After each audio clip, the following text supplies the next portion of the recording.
Coba aku punya karir kayak dia. Coba aku punya visi kayak dia. Coba aku punya pacar kayak punya dia. Aku mau kehidupan kayak dia. Kita semua pernah berpikir kayak gitu.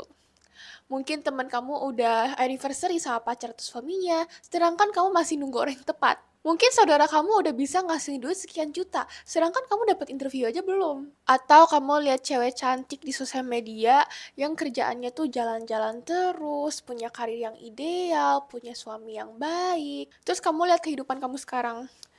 Kamu aja nggak tahu cita-cita kamu mau apa. Tujuan hidup kamu mau apa. Terus maksud dari video ini apa sih? Gimana cara kamu ubah rasa iri menjadi kekuatan kamu? Yuk, tonton sampai habis. Hey guys, my name is Lizzie, your online big sister, and welcome to my channel.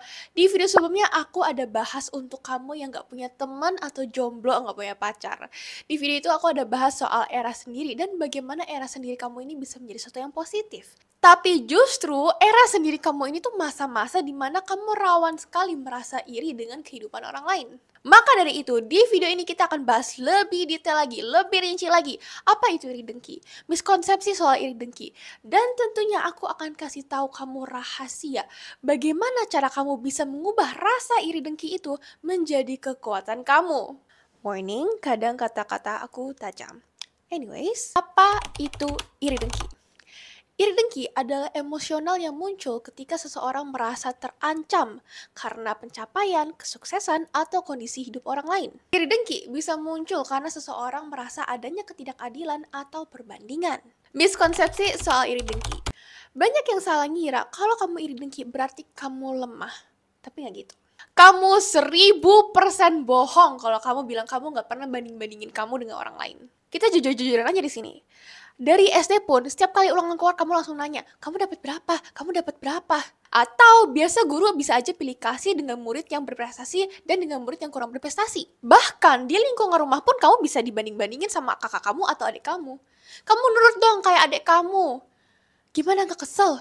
Gimana gak iri? Nyatanya, rasa iri dengki itu manusiawi. Semua manusia 100% pernah merasa kayak gitu.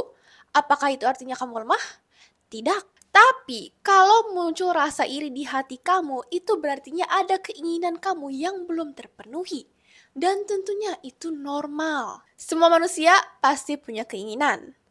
Terus gimana cara kita ubah rasa iri itu menjadi kekuatan? Identifikasi asal rasa iri dengki. Ini aku harus bilang sekarang. Kamu iri, itu bukan karena orang lain berbuat salah sama kamu. Tapi ini murni karena kamu sendiri. Kalau kamu iri, berarti ada sesuatu yang kamu ingini tapi belum terpenuhi. Bisa aja rasa iri itu menunjukkan ke kamu sisi mana yang kamu belum maksimalin. Ada jarak antara kamu yang sekarang dan sosok ideal kamu. Sangat penting untuk kamu identifikasi rasa iri ini tuh dari mana. Jujur sama diri sendiri. Apa sih yang kamu mau? Kenapa kamu mikir kamu gak bisa dapetin itu? Kenapa bukan kamu yang dapetin? Kenapa kamu belum kayak dia? Setelah kamu identifikasi asalnya, kamu tanggapi. Kamu jadi sadar, yang kamu gak punya itu bukan kemampuannya, tapi kepercayaan kalau kamu bisa mencapai itu. Kamu jadi sadar, sebenarnya usaha kamu tuh udah oke, cuman kamunya aja yang gak sabar. Kamu jadi sadar, seharusnya kamu fokus dengan progres dan perjalanan kamu sendiri, bukannya malah fokus ke progres orang lain. Apapun itu, rasa iri ini bisa menampar kamu untuk berkembang. Ubah perspektif kamu. Jadi sebenarnya rasa iri itu jahat gak sih? Nah, soal ini tergantung dari reaksi terhadap perasaan kamu. Contohnya, temen kamu dapat promosi yang kamu mau. Secara nature manusia, kamu iri. Oke, ada 2 tipe reaksi. Tipe yang pertama, kamu merasa ini gak adil. Aku jauh lebih kompeten daripada dia. Dia gak pantas mendapatkan promosi itu. Kamu gibahin dia. Ih, dia caper gak sih sama atasannya, makanya dia bisa dapat promosi. Kamu insecure. Kayaknya memang aku gak sejago dia deh. Capek banget, udah kerja susah-susah, udah lembur, taunya malah dia yang dapet. Ya udahlah, aku gak usah terlalu effort. Kamu denial. Dipikir-pikir lagi, aku gak butuh promosi itu. Dia mah dapat promosi itu karena hoki aja. Aku kalau berusaha juga sebenarnya aku bisa, cuman aku gak mau aja. Atau kamu tipe yang kedua. kamu happy untuk dia. Wah, kerennya dia bisa dapat promosi. Good for her. Kamu terinspirasi. Wow, kok bisa ya? Gimana ya caranya aku perbaiki cara kerja aku biar kayak dia? Kamu termotivasi. Wah, gak sabar nih. Dia bisa dapat promosi, berarti nanti aku juga bisa dapat promosi. Kelihatan kan bedanya? Tipe pertama langsung merasa pahit, capek, insecure, denial. Mana bisa berkembang itu mah? Sedangkan tipe kedua kamu tulus, merasa happy juga. Kenapa kamu merasa happy? Karena kamu lihat itu sebagai contoh. Kamu termotivasi dan kamu terinspirasi. It's a matter of perspective. Tergantung dari perspektif yang kamu ambil. Aku share pencapaian aku bisa punya bisnis gummy craft dari aku umur 18 tahun. Aku punya kantor, aku punya karyawan, dan aku bisa menghasilkan 2 digit per bulan. Kalau kamu tanggapi itu dari perspektif yang negatif, kamu akan lihat aku pamer. Mungkin kamu jadi gak suka sama aku. Bisa aja kamu jadi insecure. Tapi, kalau kamu lihat ini dari perspektif yang positif, kamu lihat ini sebagai contoh. Ini loh buktinya kamu bisa berbisnis di usia muda. Ini loh buktinya kamu bisa kuliah sambil kerja. Ini loh buktinya perempuan bisa berkarir tanpa bantuan dari laki-laki. Kamu jadikan ini sebagai motivasi dan inspirasi. Aku pun juga gitu kok. Kamu tau gak kenapa aku mulai bikin konten? Aku mulai bikin konten, bangun personal branding aku, karena orang-orang kayak Erika Ricardo. Aku lihat orang-orang kayak Alicia Eva, Brian Kandani, Charles Wendy, dan masih banyak lagi. Aku lihat mereka seru ya bisa nge-konten. Mereka bisa menyalurkan kekreatifan mereka lewat konten, berbisnis lewat konten, berinteraksi dengan banyak orang lewat konten. Aku lihat Wizard List, Tom Core, Dear Aya, Verina Triananda. Keren banget mereka bisa jadi berkat untuk orang lain, menolong orang lain lewat konten. Itu yang aku mau. Aku gak merasa insecure, aku gak punya personal branding. Aku gak komen yang buruk-buruk di konten mereka. Aku gak denial, ngapain sih konten-konten begituan, mendingan keep it private aja. Enggak, aku lihat kesuksesan semua orang itu, dan aku juga mau berkarya kayak mereka. Tentu aja, kesuksesan aku gak akan sama persis kayak mereka. Dari latar belakangnya aja udah beda, ya pasti cerita progresnya udah beda. Masuk akal dong? Tapi, mereka adalah bukti bahwa gak mustahil untuk aku bangun personal branding. Aku lihat ke mereka, dan aku mikir kalau Tuhan bisa memberkati mereka, Tuhan juga bisa memberkati aku pada waktunya. Jadi next time, kalau kamu lihat orang lain dapat atau punya sesuatu yang kamu inginkan, entah itu karir, pasangan hidup, pertemanan, lifestyle, kondisi hidup mereka lah, berdoa sama Tuhan. Tuhan, aku melihat bagaimana Engkau memberkati orang-orang di sekitarku, dan aku percaya Tuhan juga akan memberkatiku sesuai dengan rencanamu. Amin. Itu cara kamu mengubah rasa iri menjadi kekuatan kamu. Bersyukur atas apa yang kamu punya sekarang. Kadang, kita terlalu banyak komplain soal sesuatu yang kita nggak punya, dibanding bersyukur dengan apa yang kita punya sekarang. Kadang, kita terlalu fokus dengan doa-doa yang belum dijawab Tuhan, dibanding dengan mujizat-mujizat yang Tuhan udah kasih ke kita. Kalau kamu nggak bisa bersyukur sekarang, doa kamu dijawab pun kamu juga nggak akan bersyukur. Contohnya, kamu single dan kamu merasa kamu hanya bisa happy kalau kamu ada pacar. Kamu doa sama Tuhan, minta dipertemukan dengan jodoh yang tepat. Oke, kamu udah dikasih pasangan. Kamu happy. Terus kamu lihat teman kamu udah nikah, udah beli rumah, udah jalan-jalan ke luar negeri bareng. Kamu mulai mikir, kalau aku bisa nikah kayak dia, aku baru happy, masalahku kelar. Oke, Tuhan memberkati pernikahan kamu. Kamu mikir, nah ini nih, sekarang aku bisa happy.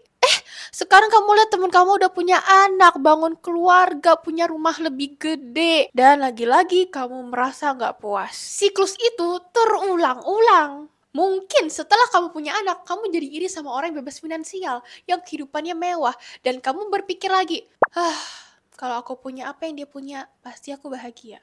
Grass is always greener on the other side. Rumput tetangga selalu kelihatan lebih hijau. Pasti kamu pernah lah dengan kata-kata itu. Orang single bisa lihat orang yang udah berkeluarga. Wah, seru ya, mereka happy family. Pasti rumahnya ramai terus, gak kayak aku pulang-pulang sepi. Sedangkan orang yang berkeluarga bisa lihat orang single. Wah, seru ya, dia masih bisa bebas menempuh karirnya. Hargai dan syukuri apa yang kamu punya sekarang. Aku bukan suruh kamu nyaman dan gak ngapa-ngapain ya.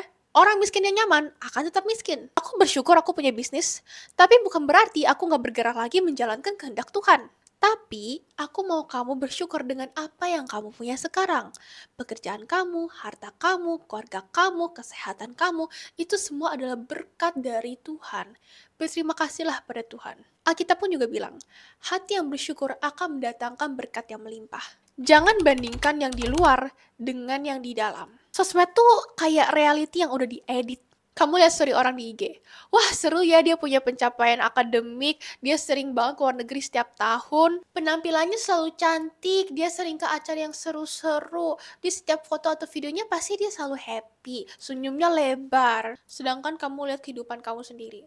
Kamu sering di rumah, kadang kamu stres, kadang kamu capek, kamu nggak selalu happy, kadang penampilan kamu kucel-kucel. Kenapa hidup kamu beda nggak kayak dia? Nah, sadar gak? Kamu bandingin sisi luarnya dia dengan sisi dalamnya kamu. Kamu bisa asumsi dia nggak stres, selalu cantik dan bahagia. Tapi asumsi kamu hanya berdasarkan dari sisi yang dia perbolehkan untuk pajang di sosmed. Kan nggak mungkin dong dia lagi stres terus dia selfie terus dia pajang ke sosmed. Kita semua begitu toh. Gak mungkin dong aku rekam video ini dengan kondisi aku belum mandi dan kucel-kucel. Siapa yang mau lihat? Jadi, kalau kamu bandingin sisi luar orang lain dengan sisi dalam kamu, itu sangat gak adil untuk kamu. Jangan menyiksa diri. Bandingkan dirimu yang sekarang dengan dirimu yang dulu. Daripada kamu stres selalu bandingin dirimu dengan orang lain, mendingan kamu bandingin dirimu yang sekarang dengan dirimu yang dulu. Seperti yang aku bilang sebelumnya, kesuksesan kamu dan kesuksesan dia gak akan sama. Cerita hidup dia dan cerita hidup kamu enggak akan sama. Latar belakangnya aja udah beda, gak masuk akal dong kalau kamu bandingin bab satunya kamu dengan bab 20-nya dia. Ya suka gak suka pun kenyataannya kamu lagi di bab 1. Aneh dong kalau aku bandingin video pertama aku dengan video ke-100-nya Mr. Beast. Aneh banget kalau aku nyiksa diri sendiri. Kenapa sih video pertama aku nggak sebagus Mr. Beast? Dia aja punya drone, dia punya banyak efek, dia punya tim. Masuk akal nggak? Enggak kan? Daripada aku bandingin aku dengan Mr. Beast, aku bandingin aku yang sekarang dengan aku yang dulu. Dulu aku lihat video pertama aku bagus. Tapi karena sekarang aku udah improve, aku udah berkembang, aku jadi bisa lihat kesalahan-kesalahan aku di video itu. Contohnya, angle-nya terlalu ke bawah, makeup aku terlalu pucat, ada beberapa efek yang kurang pas. Public speaking aku juga nggak selancar sekarang. Aku lihat video aku akhir-akhir ini jauh lebih bagus daripada video pertama aku. Seiringnya waktu dan usaha, pasti kamu akan improve, pasti kamu akan berkembang. Kamu boleh gunain pencapaian orang lain sebagai motivasi dan inspirasi, tapi jangan menyiksa dirimu dan bandingkan dirimu dengan orang lain. Homework! Di setiap video aku ada kasih kamu homework supaya kamu bisa mulai sekarang juga. Untuk homework kali ini, aku mau kamu komen bandingkan dirimu yang sekarang. Bukan dengan orang lain, tapi dengan dirimu 3 bulan yang lalu. Kasih dirimu kredit atas perjuangan kamu selama 3 bulan terakhir. Contohnya, aku 3 bulan yang lalu belum mulai personal branding. Tapi sekarang aku udah upload belasan video di YouTube. Aku udah aktif di Instagram, aku udah aktif di TikTok. Aku udah bangga dengan progres aku, dan kamu juga berbanggalah dengan progres kamu. Aku berharap kamu bisa mulai mengubah cara pandang kamu, ambil perspektif yang positif, dan bereaksi yang positif. Tapi gimana kalau misalnya ada orang yang bereaksi negatif terhadap kamu? Gimana kalau ada orang yang maki-maki kamu di belakang? Gimana kalau ada orang yang gibahin kamu? Tenang aja, karena di video selanjutnya aku akan bahas bagaimana cara kamu bisa respon terhadap haters-haters di hidup kamu. Maka dari itu, like video ini, subscribe, dan nyalain bell notifikasi supaya kamu nggak ketinggalan lagi. As always, I appreciate you, dan kita akan ketemu lagi di video yang itu. Take care, girlies!